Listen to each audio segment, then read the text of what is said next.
Pourquoi l'Afrique dépend-elle encore des semences et des technologies venues d'ailleurs? On va prendre un exemple très concret, l'orge. L'orge est une céréale essentielle pour la production de la bière qui est massivement consommée en Afrique.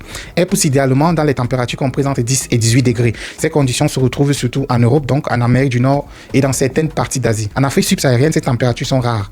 Résultat, la quasi-totalité de l'orge utilisée par les brasseries africaines est importée. Cela représente des milliards de dollars chaque année. La vraie question ici, ce n'est pas climatique, elle est scientifique. Pourquoi ne développe-t-on pas des variétés adaptées à 25 ou 30 degrés? Pourquoi ne crée-t-on pas nos propres semences résistantes au sol et au climat locaux? Parce que cela demande de la recherche lourde, tout simplement.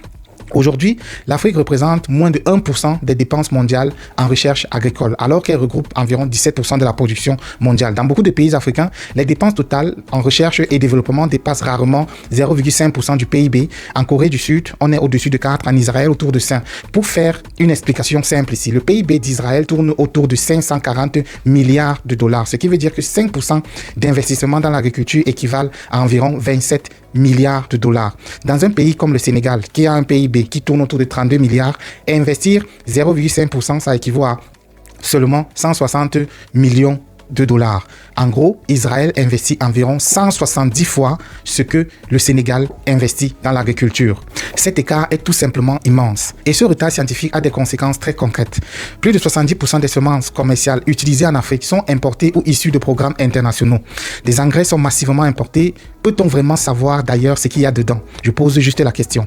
Les machines également sont importées. Même les variétés hybrides adaptées au climat tropical sont souvent développées dans des centres de recherche situés en Europe. Europe qui n'a d'ailleurs pas de climat tropical.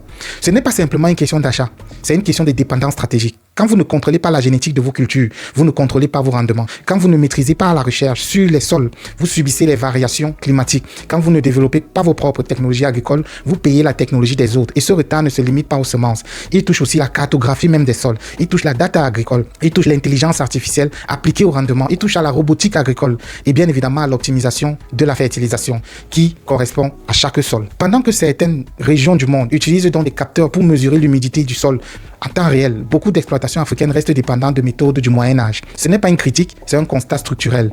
Et c'est là que le problème devient beaucoup plus profond.